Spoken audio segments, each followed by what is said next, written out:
for me, that moment where I'm sitting there looking at my wife and the baby and God's talking to me about the fact that all this stuff was done before I was ever born was a reminder that he is the provider, right? Sometimes we believe the lie, like, I got to go out and I got to provide.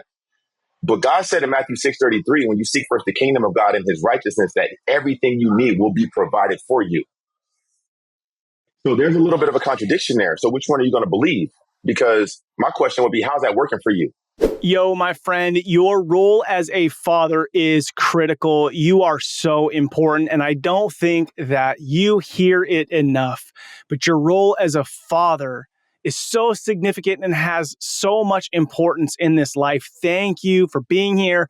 Thank you for showing up and waking up to level up as a father today.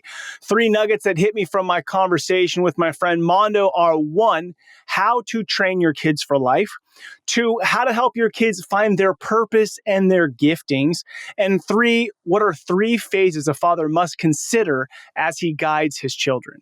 Welcome to Fatherhood Field Notes podcast, where I interview truly incredible, remarkable fathers, gaining wisdom from their stories for both you and I to grow in our own fatherhood craft. I'm your guide, Ned Shout, father to 5 kiddos, currently ages 11 to 18, and husband to my rad wife, Sarah, working on our 21st year of marriage. So yep, I am in the thick of it, and I am working daily to rebel against the low expectations for fathers and create a world where fathers know who they are as they show up for their families. You and I have the greatest opportunity to impact our world through the way we embrace our fatherhood role. This episode is brought to you by the Adventure of Fatherhood, helping men discover their powerful fatherhood role and build their fatherhood skills.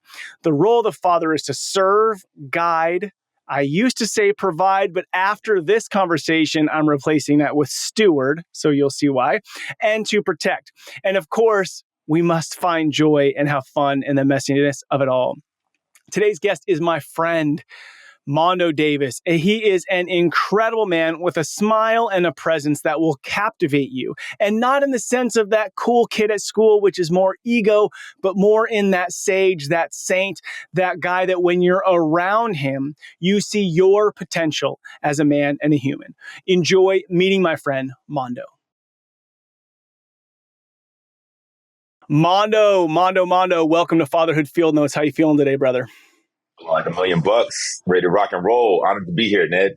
Dude, I love it. I've been excited to talk fatherhood with you. I've loved the few interactions that we've had together. My first question for you is, how old do you find yourself today? 42 years young, ready to rock and roll. Let's go. And why 42 years young? What is that? Why the young part? What does that mean?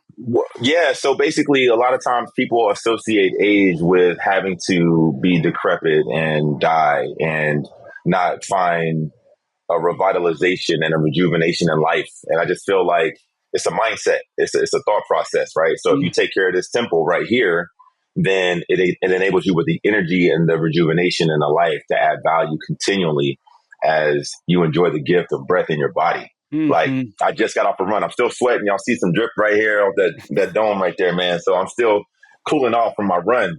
I'm trying to, practice what I preach. Yes. Love it. How many years you been married, Mondoe?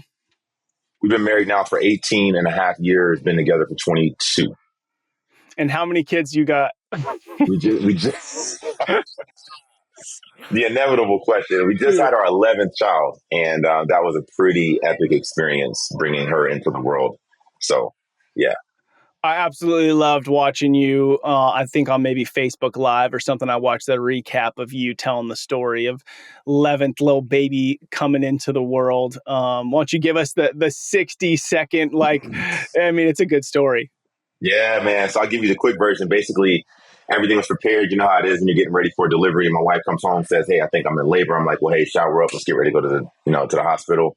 We had a 20-minute commute. Everything was in the GPS, ready to go. We're 5 minutes in. She's like, "How far are we from the hospital?" I'm like, "We're about 15 minutes out." She's like, "I'm not going to make it." She's like, "Call the other hospital right now." Pow! I hear this. I think a tire pops. I look over and it's my wife's water that has broken. I'm like, "Dude, what is that?" Mist and all kinds of stuff floating. I'm like, whoa, it's like, this is something out of a movie. So I call the hospital. I'm like, "Hey, we're 3 minutes away from the ER. I need somebody down there from labor and delivery ASAP." They're like, "No problem." I get there, wheel in where her door is right by the emergency room entrance. I run in, there's nobody there. There's a guy with some earbuds in just like this. He's like, hey, buddy, no problem. We'll be out right away. I need help right now. My wife she's in labor, man. Like, come on. I run back out, get to the car, I check, and I see the head crowding. I'm like, oh my God, babe, I can see her head. She's like, I'm pushing right now. I was like, oh yeah, blue 42, blue 42. No, I'm just kidding. I didn't say that. She would have slapped my head off. But I did say, babe, I'm ready. Let's go. Let's go. So she's like, all right, I'm pushing. She pushes. The head comes out. She's like, wait. I'm like, okay. She pushes again. Boom. Turn the baby puller out, man. Baby girl.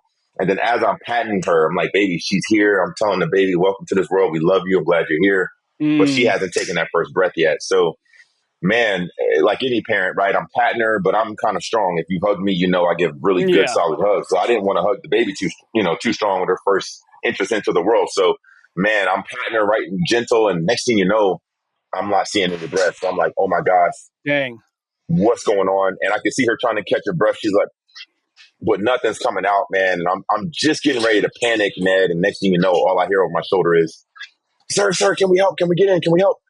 And man, I look over my shoulder and it's like 8 to 10 doctors and nurses standing right there. And they put the little suction bulb in, get that mucus plug out. And I'm sitting there and I'm looking. If I could recap this, man, this part was so powerful because on June 29th at 7:01 p.m., that baby comes out in the car, right? And an hour or so later, we're sitting in the hospital, and my wife and the baby are both asleep. And I'm just sitting there, man. I just feel like God just speaks to me, and He's like, "Look at that nurse that just walked in. She spent years training for this. Look at this facility. Look at that bed. Look at that bassinet. Look at all the equipment. All that went into this child being born and coming into this world. And that child would have no idea of the preparation that was needed for them to get here until she's probably a grown woman having her own children. Yeah. Now, what do you think the preparation was for you to get here when you were reborn since the beginning of time? You have no idea of all the work that I've done before you were ever born to get you here so that you can live the life I've called you to live. So what sense does that give you, right? I mean, we could say the word gratitude, but it's funny is I have a question before I was going to ask this, but like your energy and confidence feels very much from a place of authenticity and identity versus like you just kind of like stepping into an alter ego to like show up. I feel like what I'm getting right now is the guy who's always here all the time. And so with that relationship conversation with God, expand on that a little bit more for me. Because I think a lot of men want to step into their full identity, but they just haven't. Yeah, man. So there's definitely an authenticity there. There's not an alter ego. There's not this machismo, right? Your ego is not your amigo. So if you're trying to show up with this mask, like there's only a matter of time before that thing gets knocked off and stepped on and crushed. So you're talking about a guy who did perform, like try to perform in the past, and it just doesn't work. Like if you got that S on your chest and you're trying to be like the superhero, like my cape got caught back there in a rock or something, and that thing got stripped off, right? And I was standing there naked, like, oh no. So it comes from a place of being rooted in the scripture, right? And understanding that God is the source who will resource you. And for me, there was a moment where I was about to get worried. I was about to be like panic mode, like, oh my God, like my wife's here. I'm holding this baby. The umbilical cord's attached. Like that thing was about to settle in. And as men, we all have those moments. It might be your finances. It might be your marriage. It might be an addiction. It might be the thing you're sedating with, whatever it is. We all have these worries that try to come on us. Yeah. And for me, that moment where I'm sitting there looking at my wife and the baby and God's talking to me about the fact that all this stuff was done before I was ever born was a reminder that He is the provider, right? Sometimes we believe the lie, like, I got to go out and I got to provide. But God said in Matthew 6:33, when you seek first the kingdom of God and His righteousness, that everything you need will be provided for you. Yes. So there's a little bit of a contradiction there. So which one are you going to believe? Because my question would be, how's that working for you? Yeah. Right. So for me, it's I'm a steward of what God is providing. And now I just got to trust Him, and I can't latch on to success. I can't grab a hold of, oh, you got 11 kids. Like none of that is my identity. The fact that I've been married for almost 2 decades, you know what I mean? Like former athlete, like none of that stuff is my identity. The only thing I can latch on to as a man is my relationship with God. And as I latch on to Him, all the other things come along with that. So we almost need to remove the word provider from the list of masculine traits as fathers and just replace it fully with stewardship. I mean, I Yeah. think if we were to make that shift, it would help men really embrace their identity in a different way, because we were made to steward, but That's we've right. turned that word into provide. And so we lean so heavily into the finance pillar, right? If you're a Rise of Kings guy, you got Mm-hmm. faith, family, finance, what am I Faith, missing family, here? fitness, and finance. Faith, Yeah. family, fitness, and finance. And so what a missed opportunity, right? Once you step into stewardship, then you also step into sonship. Yes. That's right. Which is Yep. what all of us are longing for, right? That sense of Mm-hmm. belonging and attaboy, and I'm proud of you and you're awesome, not based on what you do, not based on what you provided, but based on who you are. Who you are. So a lot of times we go out here and we want to do like, go do this, go do that, go provide, go do that. And then it's like, all right, well then I'll have the things I need, and then I can be who God's called me to be. But we get it backwards. Yeah. It's first you need to be who God's called you to be, and then you'll have the things that God has called you to have, and subsequently you'll do what God has called you to do out of a place of being a son. Mm-hmm. You're not striving. So a lot of us get caught up in like, what's my purpose? What's my calling? How Mm-hmm. would you link those in when you start talking about identity and being a son, and not putting the cart before the horse in like a purpose or calling? I think those words throw us off quite a bit. Yeah, so I feel like that, man, that's a conundrum, right? That's a Mm-hmm. quagmire. It's a paradox in and of itself. And the reason being is because sometimes we forget what God commissioned us to do. And if you go back to Matthew 28:19 and you look at the Great Commission, therein lies your purpose, right? To go out into all the world and to baptize them in the name of the Father, the Son, and the Holy Spirit, and teach them the commands that I've taught you. Mm-hmm. So when you think about that, God has equipped all of us with a piece of his identity, and we were made in his image. Therefore, there's a part of our nature and our character that resembles the Father because we look like him. So if we embody being a son of God, and then we're in a position to understand that we have everything we need, and therefore we can do out of that space. Now, the question is, how has God uniquely equipped me to fulfill the Great Commission? Right? So I believe it was Bezalel in the Bible, and the first time that God acknowledged that he's equipped and anointed the work of his hands, Mm-hmm. right? Like this guy worked with his hands, and he said he anointed. So is it true that if you're working in construction, or if you're a real estate agent, or you work in landscaping or home repair, like, is it true that God can still anoint you in such a way that when people see the work of your hands, they're drawn to the Father? Like, dude, how are you so amazing at that? And it's just that you're settled into the fact that God has created you in his image and equipped you with the gifts and skills to touch the world through the excellence in which you operate. Like, is that a possibility? And then sometimes we get stuck on like, I gotta fulfill this great purpose to change the world. But what if God just wants to change your world? Mm. I heard a quote: if you want to change the world, then go home and love your family. Amen. That's what's up. That's it. Right? Yeah.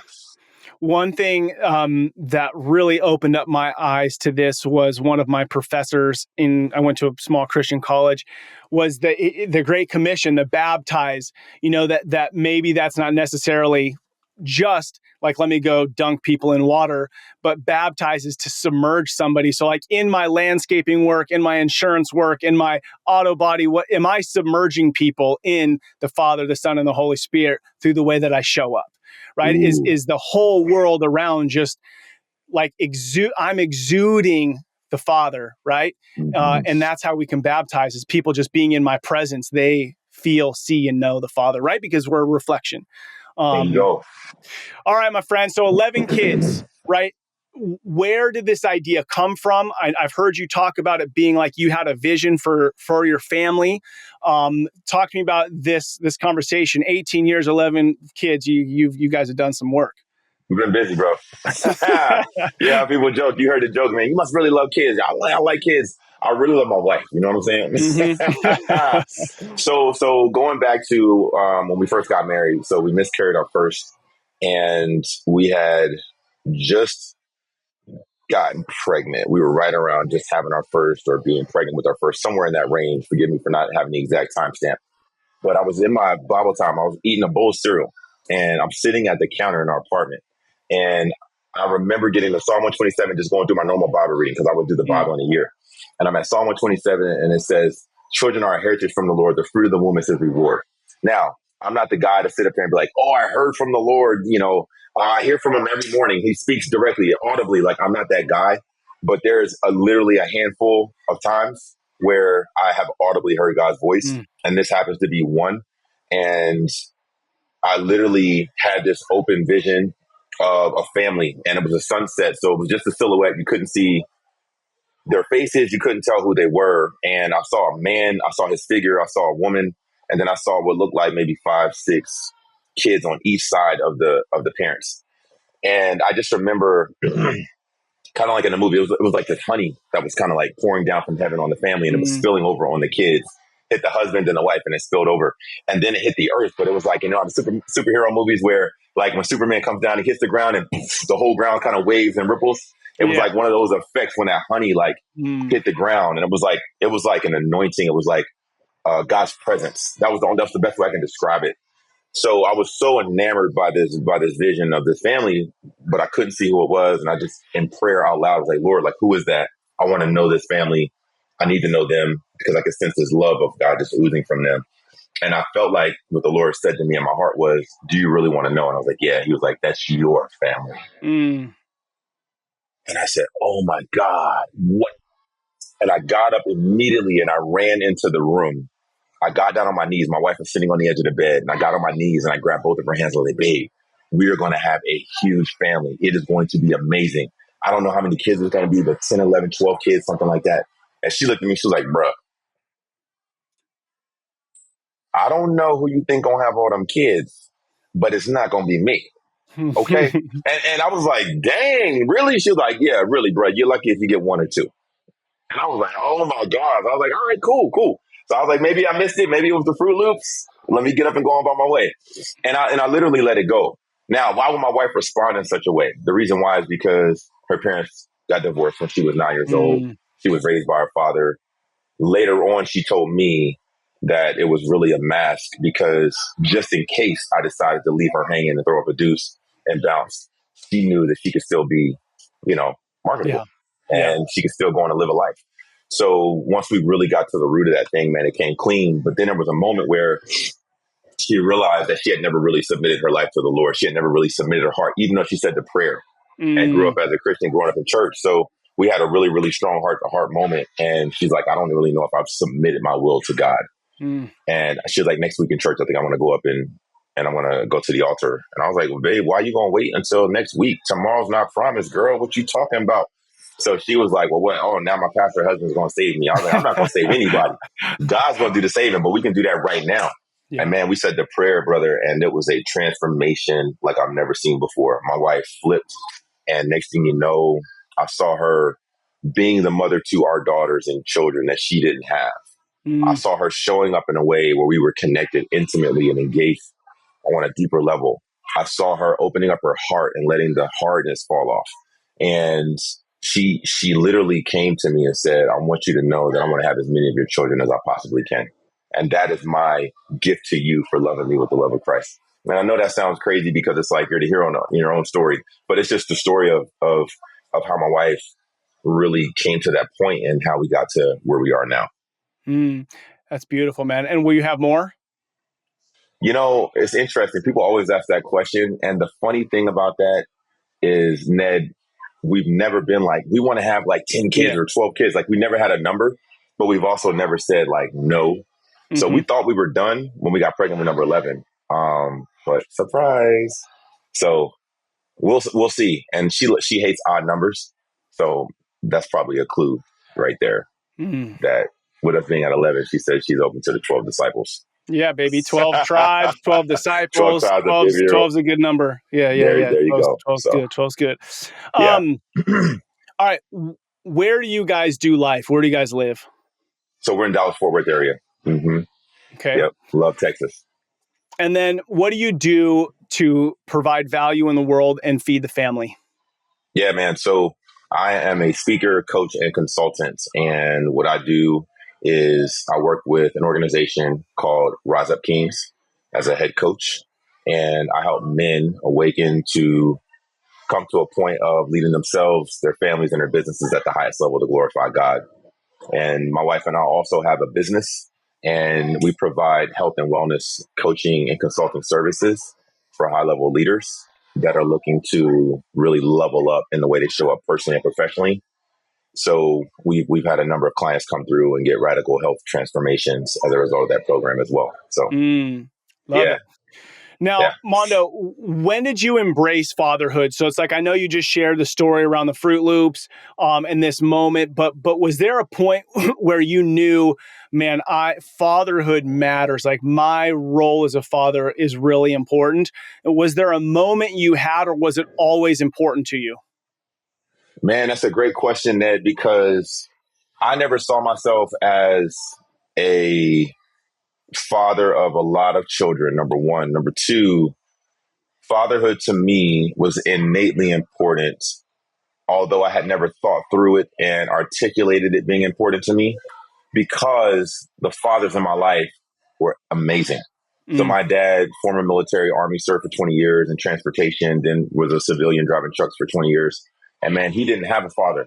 So he says that the Army was his dad, but he mm, showed up in such a way for me and my two brothers that I couldn't do anything less for my kids. He was at every game. He invested in us financially. Like he was there to encourage us. He was there to coach us when we needed help. Like he's a great dad. So for me, it's like, that's just the standard. And then my wife's dad showed up in such a way that he was there for her and literally took her full custody and her brother and raised mm, them, taking them to the theme parks, being there for them, always investing in them relationally and showing up whenever they needed something. So it's like, that's all I had around me. So there is yeah. no other standard. You know what I mean? And my dad's bigger than me, so I didn't want him to go upside my head if I wasn't showing up for my own kids. So for me, I think I really, really embraced it in such a way that I can articulate the value of fatherhood once we got pregnant with the twins. So we were believing God for a set of twins. My wife was like, "Hey, I'm gonna take some Clomid pills," and I was like, "Please don't do that. If you don't know what Clomid pills are, they help you release more than one egg at a time." Mm, And she was like, as soon as she had this revelation after she submitted herself to the Lord, she was like, "Hey, I want to have like a twofer." That's what she called it. And I was like, "What is a twofer?" I was like, "What's wrong with your teeth?" She was like, "No, a two for one, two babies, one pregnancy. We might as well get a 2-for-1 deal." I was like, "Okay, cool." So when she said she wanted to take this Clomid pill, I was like, "Nah, let's just believe God so he can get the glory. No, no Clomid pills. We're not doing that." So we didn't take any. She didn't take any, and then we got pregnant and had twins. mm, And my baby girls, amazing, right? And they're 12 years old now. But that moment was just another testament, going back to that vision from Psalm 127, where God's like, "I'm here. I'm preparing the way for you," right? So I would even say to any other fathers, like when you recognize the value of being a father and knowing that you're made in your father's image, but you're a representation of the heavenly father in an earthly sense to your children, it changes the way you show up, right? Even when we have to discipline our children, even when we have to tell them and correct them, but the way that we love them and the way that we come alongside them adds so much value, because we talk about going out and changing the world with all this discipleship, which is very important. But God gives you a chance with your own kids, starting from yeah. zero with a clean slate. So Yeah. it's like I see that as an opportunity for discipleship with our own children, starting from zero. Yeah. Yeah. Yeah, somebody shared a story, and I'm gonna forget the pastor's name, but there was some like evangelical pastor who was like changing the world, and his prayer was always, "God, you take care of my family, and I'll go do your work." And the dude's kids turned out to be just a freaking disaster, man, like a disaster. And it's like, dude, you missed it, bro. Like your first calling was to go love that family. Secondary is out there in the world, which is That's right. scripturally based. So it's like, homie, missed it. Um, Yeah. what would you say the role of the father is? So I know you kind of been alluding to it, but in a couple sentences, what is the role of the father? Very, very good. Okay, so to answer that, I got to preface it by saying that when you study, because I want to answer from a scriptural context. so that guys can not just take my word, but also have a foundation to stand on for themselves and how God will speak to them. And the role of a father to me starts when you go back and study chapter 5 and 6 of Ephesians, where the Apostle Paul is laying down an outline of how to structure your life. And he says, God comes first, then your spouse, then your children. And I'll just stop right there for the sake of this question. And when you think about that, I believe that there's quite a few things. Number one, if you go to Proverbs chapter 22, verse 6, it says, train up your children in the way that they should go. And when they are old, they will not depart from it. Train up a child in the way he should go, and when he's old, he will not depart from it. So when you think about the role of a father, I believe that's the role. And I believe it's broken down into 3 segments based on, number one, prioritizing your children right after your spouse, and then training up your children in the way that they should go so that when they're old, they won't depart from it. And I believe there's 3 phases that we go through in that process. And it's from 0 to 18 years old. The first phase from 0 to 6 is the heavy training phase. Hey, don't put that in your mouth. Hey, don't ride your bike without knee pads. Don't touch the hot stove, right? No to this. Yes. So we're doing a lot of heavy training. Just do this and do that because I said so. Don't run out into the streets, right? Don't go into a big body of water and you don't have on a flotation device, right? It's training. Then from the age of 6 to 12, I believe we step into a teaching phase because now they're asking questions. So turning 7 years old, well, why can't I ride in the street? Why can't I touch the stove? And now we're doing some explaining on why we're doing the training we're doing. So between the ages of 6 to 12, there's a lot more conversation. So if you notice that your kids are in a phase where they're starting to bud into their teen years, you're probably going to be staying up late night having conversations with them as opposed to just the corrective discipline. And then from the ages of 12 to 18, we step into that third phase, which is trusting. So we go from training to teaching and from teaching to trusting. And between the ages of 12 to 18, we have to give some opportunities for them to fail safely because they're not going to get it right every time. But it's our job to give them enough space so that they can begin to test the waters and implement the things that they've learned over the last 12 years before that. So when you ask me the role of a father, I believe it's based in the outline of Ephesians 5 and 6, undergirded by Proverbs 22:6, with the 3 phases of training, teaching, and trusting. Okay, so I wrote some notes down I want to get your opinion on because I'm kind of working some things out for I think a potential book that I'm going to write on fatherhood after 20 years of experience and 5 years of podcasts. But what would you, so I'm going to tell you what I wrote down in a second. What would you say is the 19 plus? What does your role shift into from the 19 plus? So I believe that at that time you go into a coaching / consulting role. Okay. Yeah. Yep. Perfect.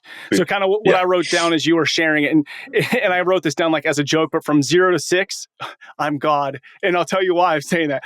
From 0 to 6, I'm your God. Do this, don't do that.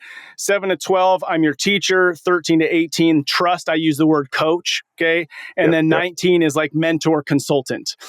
Now, the reason why I use the word God is I think that in some level, and I want your feedback on this, the reason why our kids get disappointed and or our kids don't end up turning to God, the real father, not us, is because we pretended we were this infallible God to these kids. It never shifted for us to be vulnerable and show. When my kid's 12, they should realize dad ain't perfect. And if I'm still trying to fake it, then they're eventually not going to trust a real God, right? Or the God, because my ultimate goal is to point them to the Father, not fulfill that hole in their heart of that I can't fulfill, right? I can't fulfill that. I don't know. Thoughts on that? My question back to you would be, how are you going to communicate that to the kids from that 0 to 6 age? Are you going to tell them that you're God? No. That's more like maybe king. No, but I think that as men, we think we're supposed to be perfect. Yeah, I hear you. And that's the thing is man, we're putting on a facade, there's a lot of uncertainty and we're not God. We're not supposed to be perfect. And that's okay for your kid eventually to see that you are together pursuing Father in heaven. So with that being said, Ned, let me chime in like this. So once my kids get to the preteen years and they're starting to ask a lot of questions, right? So there, let's hit the elephant in the room right in the mouth. So basically, you're talking about drugs, you're talking about sex, you're talking about drinking, parties. You're talking about the quality of your relationships. Like these are the types of conversations that surface once they get to the age where they're asking questions. Yeah. And the answers are directly correlated to the level in which they're asking the questions. So we will match them directly with the questions that they ask so that they get the truth. And we communicate that in such a way that the kids, we tell them, listen, we're going to tell you the truth so that when you go out here in the world and or in the street and people are asking you questions or something comes up, you have a correct foundation to pull from so you know how to make the right decision. So in the Bible, when you study the word and you study theologically, there's a concept called the rule of first mention. Have you ever heard of that? Say it again. The rule of first mention. Uh-uh. Okay. So theologians have what's called the rule of first mention. So the way it works in theology is anytime you see something in scripture, you can go back to the rule of first mention and see the first time it was written in the Bible to set the precedence for how you're going to interpret that moving forward. Okay. Got it. So keep with that school of thought and now go back to the rule of first mention as it pertains to our children. So you think about their first opportunity when it comes to drugs, or the first time somebody introduces them to vaping or cigarettes or smoking weed or a sexual advance or whatever it is, fill in the blank.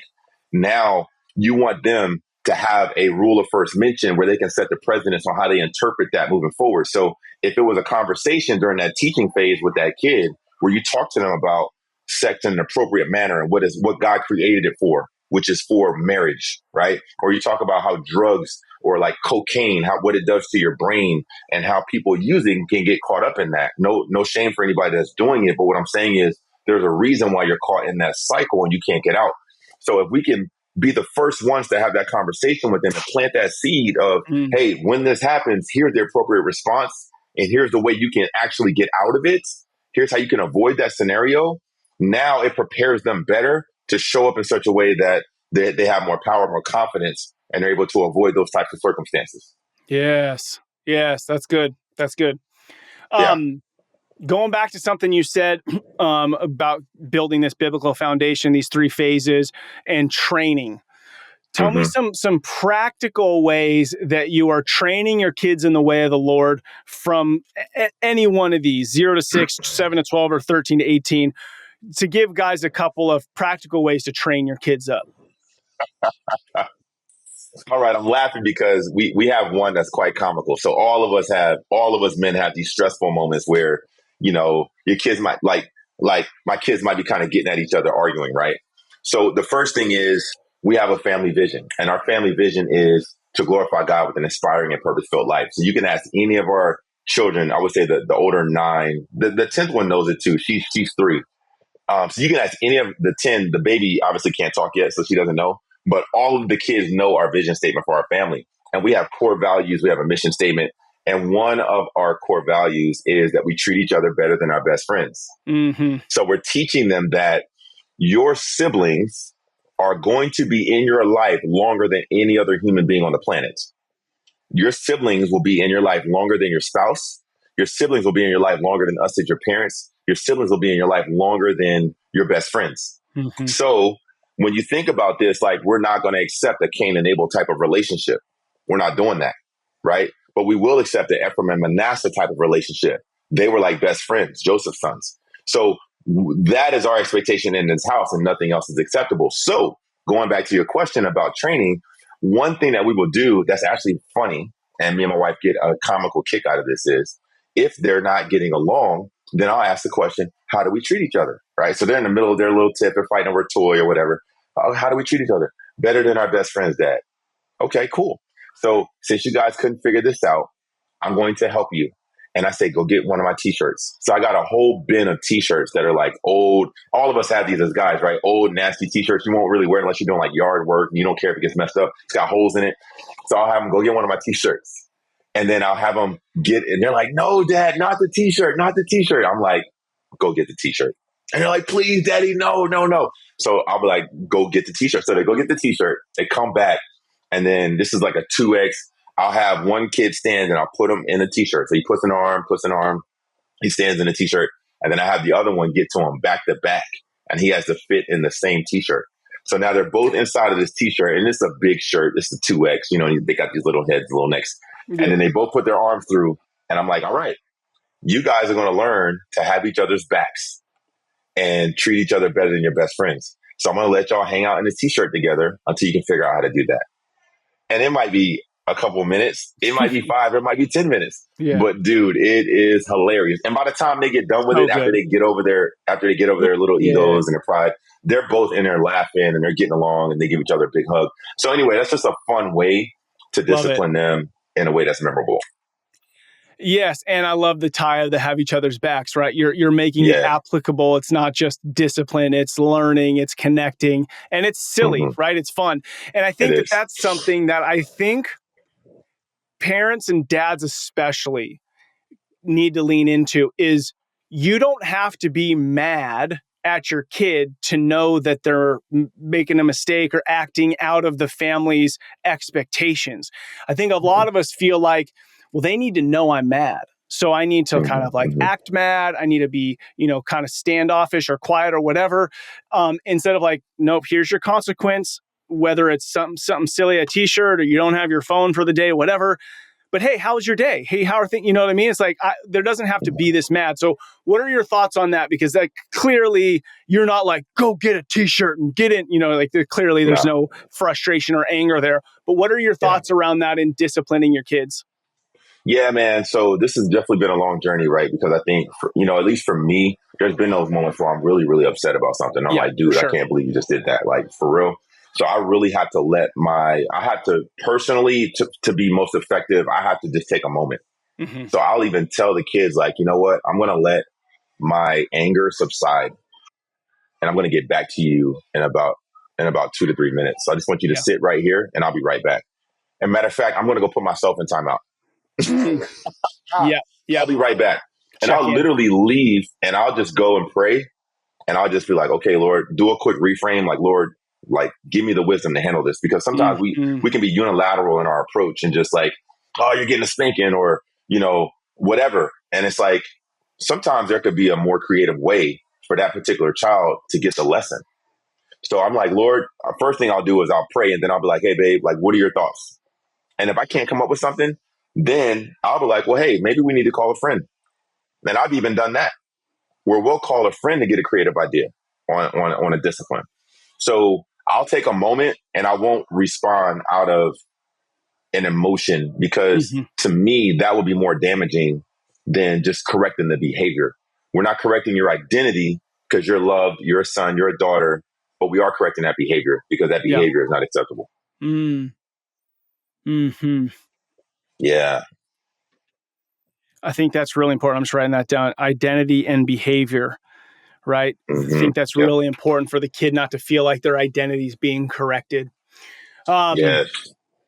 Yeah, so good. And I do think, like I remember one time, like my son, a swat on the bottom would be really beneficial for him. For my daughter, his twin sister, it would be devastating for her.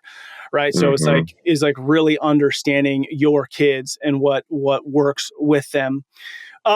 You brought up your dad, and I just want to ask a couple questions about your dad.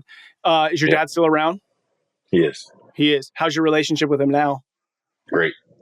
What's one thing you really appreciated about your dad growing up, and then what's one thing you wish he would have done different? And wish he would have done different, held loosely. Like, obviously, we don't change. We don't always want to change things, but if you had to pick something, would there be anything? Yeah. So one thing that I really appreciated about my dad is threefold: his support, his verbal affirmation, and his encouragement. My dad is amazing in all three of those spaces, like nobody I've ever seen, and it's all embodied in really strong leadership. One thing that I wish he would have done differently is really go for his dreams, because I feel like he has more potential than he really tapped into. And when I say that, I'm talking about as it pertains to business. Like I said, he spent 40 years in the trucking industry. Right. And my dad knows that thing inside and out. So I really pressed on him at a certain season, but he was just like, you know what, man, I'm good. You know what I mean? Yeah. And I just think he has so much potential to do a lot more. But at the same time, I got to respect what he's been through. You know what I mean? Because he raised three boys, Yeah. and all three of us got full scholarships to college. All three of us are doing well. We are all married. We all have children, families, you know. And so my dad the fruit speaks for itself, and he did a great job. And I'm really, really proud of my dad. Thankful for him. Mm-hmm. So good. And I, you know, as you're sharing this, part of me is like, we are in such a culture of like, man, become your best self and you have so much potential and blah, blah, blah, blah, blah. But like, as you and I are four pillar men, like you and I might be able to go run $1 billion company, but would we sacrifice the family pillar if we did that? I'm not saying always the case, right? But in our pursuit. So we really got to like let men be on their journey with God and hear from God to know, like, am I leaning into the most important thing? So I struggle with that because I go, some guys who are just not wanting to pursue quote unquote greatness, like, do I need to slow down on some pursuits sometimes because there's that I'm taking the eye off the most important? And I'll tell you, for me, the last 2 years, so what God's been saying to me is, Ned, you focus your best creative everything on your wife. I'll take care of everything else. Right. So seek first the kingdom, and what he's in me seeking him, what he's telling me constantly is like, focus on your wife, focus on your wife, focus on your wife. I'll take care of the other things. Like, so don't spend your energy thinking about those things. The other thing you brought up is something that I'm starting to want to measure is, you know, like we all have metrics, like as go-getter guys, we have metrics. Well, what if we were looking at the fruits of the spirit even more than like, oh, my net worth grew by this much this year, or my this grew by this much? What if I were looking like, how much did my love capacity grow this year? How much did my patience grow this year? How much did my gentleness grow this year? And not just based on Ned's perception, but if I ask my wife at the end of the year, yo, did my love capacity grow? And the answer is no, or my gentleness or my patience, if the answer is no, I'm probably not looking at kind of the right stuff. That's so good, Ned. So when I think about that, we talk about this at Rise Up Kings in terms of quantitative versus qualitative being feedback. So quantitative always has a metric. There's a quantity. There's a number attached to it. So one of the ways that I've implemented to do exactly what you're talking about is a check-in at least once a quarter minimum with my wife and the kids. And I'll ask this question. And fathers, I want you to listen, because this right here is a game changer. So the question is, on a scale of 1 to 10, let's say I'm talking to my wife, how would you rate our relationship? 10 being absolutely amazing, 1 being horrible. And let's just say, for the sake of the example, she's like, it's a 7, right? No, let's go with a 6. It's a 6. Most of us dudes immediately want to get pissed and be like, dang, I'm failing, I suck. But that's not the time for that. This is not the context for that. There's only one response, and your body language has to be included in this response. And that is, how would you rate the relationship on a scale of 1 to 10? 10 being great, 1 being horrible. I give it a 6. Thank you. You can't see Mondo's got his big, glorious, beautiful smile on his face right now. You have to smile and say thank you. Those are the only 2 words that come out of your mouth. Not an explanation, not a what do you mean, not a kickback, like what girl, who you are. No, it's thank you. And then there's another question that you can ask. 2 words, thank you. And then, what can I do to make that a 10? And just listen. And she's going to tell you exactly what you need to do to turn that thing from a 6 to a 10. And we got to let the ego go. We got to let the pride go. We got to let all of that go in that moment and make sure that she feels safe to give this feedback. Take notes on your phone, take notes on a notepad if you need to, whatever, and then get to work and watch that thing transform. So now every quarter, every month, every date night, whenever you guys are going out and connecting, you have this opportunity because she just told you the answer. It's like an open book test. So if you get your ego out of the way, like I said earlier, your ego is not your amigo. It's not going to serve you well. Let that thing go, man. Kill it. Yeah. And then just show up and execute. You will see your marriage transform. And the same thing with your kids. Like if you really want to go deep, this might be hard, but as a father, lean in and ask your kids the same thing because they'll tell you straight up, oh, I give it a 7. I give it it's a 6. It's okay. Like, what can I do? Boom, boom, boom. And then get to work, man. Make it happen. So that is what I personally use. It is very effective because it creates a bond with us. I'm checking in such a way that I'm dialed in on where I'm missing the mark. Even though I might be doing 9 things right, there's this one thing that she really needs in this season, right? Like we just had a baby, and I'll even go here just as a point of vulnerability. So we since we've had number 7, my wife came up with this concept called a push gift. She was like, I want you to give me a push gift when I push the baby out. I'm like, all right, what do you want? So starting with baby number 7, which I would highly recommend guys do it earlier. Don't wait until 7 babies. If you don't get to 7, you don't get the opportunity. What do you want? So I would just ask her straight up. And if you know, just like I do, Ned, at a certain point in the marriage, you stop trying to, it's okay to do surprises, but there's times when it's just like, what would you like? Yeah. And you just do it, right? So she's like, I want to go away for 2 weeks after I have the baby with the baby by myself. And I'm like, what? What do you mean you want to go away? Like, so that was the way I responded internally. I didn't do that with her, but I'm thinking like, dude, like, are you that horrible of a father, like, and a husband, like that your wife doesn't even want to be home after she has the baby? Like, you can't even create an environment where she feels like she can relax. So all this stuff is kind of running through my brain. And I executed on it. And then I finally was able to ask him, like, all right, listen, I say, can I be really vulnerable with you? She was like, yeah. I was like, I want you to know that I know you're an acts of service person. When you look at the 5 love languages by Gary Chapman, I'm a physical touch and words of affirmation. She's acts of service and quality time. So she always wants to do things that she just wants to be in a position where you guys are spending that quality time together. So I was like, listen, when you say you want to go away for 2 weeks, the way that makes me feel, even though I don't know if this is true or not, but the way I feel is I feel as if I'm a failure.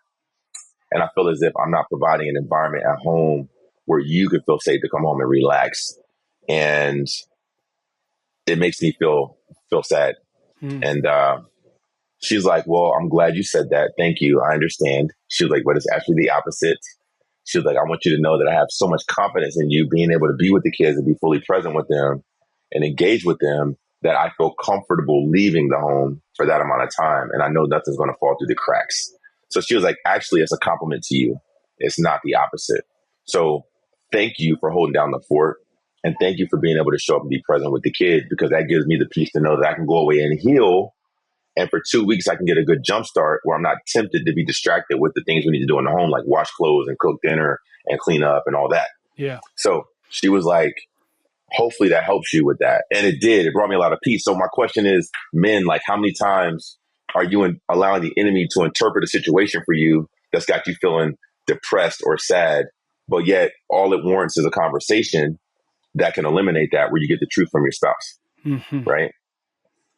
And then believing the truth. I think it's really important, because I think we allow our ego to continue telling us lies. Like in that moment where you're like, okay, well, I'm going to be vulnerable and I was sad. And she's like, actually, and then you start lying to yourself, like she didn't mean that, whatever. So I think like if you're going to go there, you have to take what she says as truth and respond to it.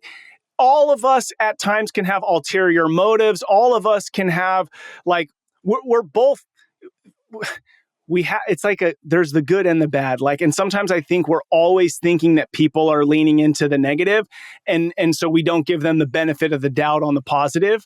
And so we just run with the negative. And I think it's I think I fall into that too. Like, oh, she's not telling me the whole truth. Maybe she's not, but part of her is telling me the actual truth. So lean into that as I want to deepen my connection with my wife. Like if I respond out of the truth of what she did say, then she's going to start trusting me that when I show up and say, hey, I was vulnerable and sad about this, that I'm not trying to be manipulative either. 100%. 100%. Really good, brother. Man, we have such an opportunity to like die to ourselves, love and serve well, and stop these negative conversations inside of our head. Mondoe, bro, I could talk with you forever. I've got a couple last questions I want to ask you as we get wrapping up here. the podcast is Fatherhood Field Notes. It is like you've opened up your heart, your soul, your field notes to us. But the mantra is rebel and create. As men, we are warriors. We want to fight. We want to go, tear something down, but not to leave a wreckage or a mess. We want to create something beautiful in its place. So when you hear that, what's something that you're rebelling against, and what do you hope to create out of that rebellion? Rebelling against the enemy's culture and creating a God culture What does that for mean? generations to come. What that means for me is going against the grain of society in terms of the things that are not biblically based and or productive in a way that can really be put in a position to make sure that my family understands the value of following the Lord and living a life that will be pleasing to Him. Like rebelling against anything that will contradict that, and then creating a legacy of godliness. And I'll give you this one example of what that means. There's a man by the name of Jonathan Edwards. Do you know who he is? Mm-mm. Okay, so Jonathan Edwards lived in the 1700s. He was a pastor during the Great Awakening revival. And what he would do, he had 11 kids, by the way. So obviously there's a connection that I have with Jonathan Edwards for that reason. But what he would do is come home, and a couple of different times a week, he would just connect with his family and spend some time in prayer, and then talk to them about purpose and talk to them about God's plan for them, and pour into his family. And when you study his lineage, when he passed away, all of his kids went out and were world changers. And they studied his family tree for many generations to come. And do you know who Larry Bird is? Mm-hmm. So Larry Bird comes from his genealogy. Interesting. And when you study, there were judges, there were presidents of universities, 2 U.S. senators. I think there was a vice president.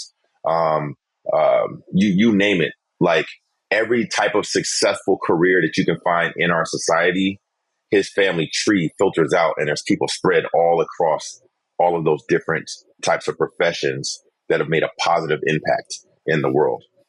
And there's another brother that they studied that was alive around the same time. He was an atheist, and they studied his family genealogy, and it was the exact opposite, man. They had drug addicts, prostitutes, prisoners, and it was literally the opposite. So when we talk about rebelling, create, it's rebelling against the cultural norm and creating a legacy that God can look at and be pleased at. Man, we talk a lot about, I talk a lot on this podcast about, what does life look like 100 years from now, or 500 years from now, or 1,000 years from now? In what do you want to, like, what you're doing today have impact on, let's just say, 500 years from now? Mm-hmm. But I think sometimes even the way that I say it, and maybe the way that it's interpreted, is more about like, how is Ned going to be remembered?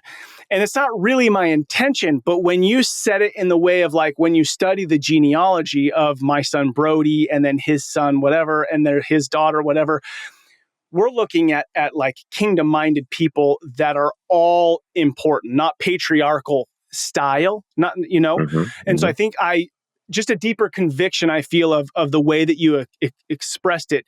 Is there somewhere that people, so it's Jonathan Edwards, is there a book about him, or a book or something, like if dudes wanted to go get more inspired by his story? Yeah, so you can just literally Google his name, Okay. and then do a study on him, and everything that I just talked about is listed there online for you, and you can find all of that. And there's articles, there's studies that were done, there's all kinds of really cool stuff that you can find that would inspire you as it pertains to how you want to show up for your family. Love it. All right, dudes. Yeah, check him out. That's impactful. All right. So my last question is typically, it's a legacy question, right? And you kind of just said legacy, but I typically say, hey, in 20 years, you're staying in a cul-de-sac, you peer into the homes of your kids. What is it that you see? You can answer that, or answer it with, what kind of grandfather do you want to be? Like, I've done the math. I think I'm going to have about, 18, 20 grandkids. That means you're probably going to have 40 grandkids, right? It's actually a really cool thing to like go down and see how many people are going to be kind of under your potential influence at, say, 80 years old. You're probably going to have a couple great grandkids at that point, potentially. Yeah. So as you come to the end of your life, what is it that you want to see that is going to put a tear in your eye, a smile, that big, beautiful smile you got on your face, knowing like, man, I showed up on the day to day? Mm. Yeah, wow. Powerful. So it goes back to the thing that I said in the beginning regarding the vision that God put in my heart for our family, starting with that Psalm 127 of children are heritage from the Lord, the fruit of the womb is his reward. And God showing me that picture of his love being poured out over a family and that love being spread into the earth in such a way that it impacts other people for generations. And the articulation of that is glorifying God with an inspiring and purpose-filled life. Mm-hmm. So when you ask me what I see, right, I can answer both questions with, let's say if our 11 kids each had 2 kids, that's 22 grandkids, right? But some of them have already told us they want bigger families than that. Yeah, Some want yeah. smaller families. So, I mean, there could be, there's going to be a lot of kids, right? Mm-hmm. There's a massive amount of productivity coming out of that. So when you think about, I don't know, 40, 50, 60 grandkids, you think about great grandkids included in that number. Plus, I see similar, my heart is that of Jonathan Edwards, which Mm-hmm. is to look at a genealogy of generations that are all walking in their purpose and glorifying God with an inspiring, purpose-filled life. And for some, that's going to be in sports. Others, it will be in the entertainment industry. Others, it'll be in business, ministry. My prayer is that each child comes out in such a way that they live a life that God can look at first and be pleased with. And I can look at it and say, thank you, Lord, for letting me be a part of that. Mm-hmm. Mm. Mondo, beautiful. And just because you said that, and this has been very like faith oriented, I want to bring up one last thought, and just have you expand upon this, because the way you answer the question is really unique. I think at least me growing up in church, the win was I was going to be a youth pastor. I was going to be a pastor, right? There's this, what is ministry? And you just said you're going to have some kids in professional sports, in entertainment, in business, etc. And I heard a guy teach one time on 7 mountains of influence. And Yep. okay, so Christians Yeah. typically have just looked at getting leadership in faith only. And that's why you see like education, the way our system is now, business, government, all this stuff.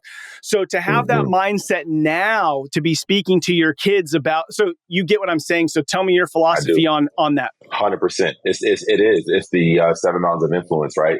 And we feel that God has positioned us in such a way that we will be able to have an impact for the kingdom of God in every one of those mountains. Mm-hmm. And that's what the kids are being trained up for. And if you're paying attention to Proverbs 22:6, it's not about training up a child the way that you want them to go as a father. It's about training them up in the way that they should go based on the father's input into how he's created them. Yeah. So each of our kids are already built with the hardware, right? They have the gifting, they have the anointing from God to do what they were called to do on the earth. As a father, it's not as much about what I want them to do outside of basic biblical principles and living as a productive citizen. It's about what God created them to do. And as a father, having an eye to see, ears to hear, and a heart to understand why God brought them into the earth. And then positioning those children to grow up in that thing and go out and crush it. Yes. Yes. Oh, Mondo, bro, I love you, dude. The few conversations we've had have just been super life-giving. And as men, as fathers, we have the opportunity to bring life or to bring death. And I just see that you are bringing life, not just in 11 kids and the potential 60 grandkids, but you are bringing life with the way that you speak, you touch, you look and see. And so keep living that way. And thank you for loving your wife and loving your kids so well. I look forward to continued conversations with you. Hey, same here, Ned. And thank you so much for having me. Fathers, continue to share this podcast, man. We need more men like Ned. Ned, thank you for the work you're doing, the years, the dedication, overcoming challenges and hardships to stay consistent. You're amazing. I share your story with people all the time about the way that you showed up and the sacrifices that you've made for your family. And I think it's really inspiring. So fathers, share this, man. We need more encouragement. We need more guys like you, Ned. Thank you, brother, for having me.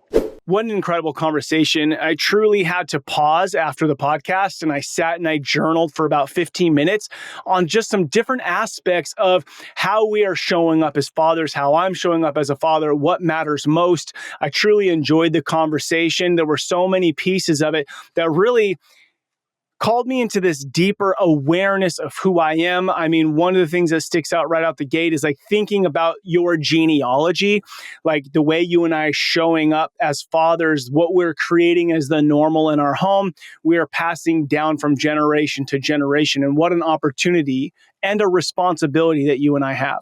My friends, if you are enjoying these podcasts, please write a review. Please share it with a friend. It helps spread the word that when you and I get up at bed every day, that what we do as fathers matters significantly. Thank you to all you dads out there listening to Fatherhood Field Notes podcast. What you do matters. Don't be like everybody else. Be yourself. That's who your kids, spouse, and community needs. This is your guide, Ned Shout. Together, let's rebel against the view that fatherhood has little impact and create lives engaged in mastering the craft of fatherhood. I look forward to hanging out with you next time.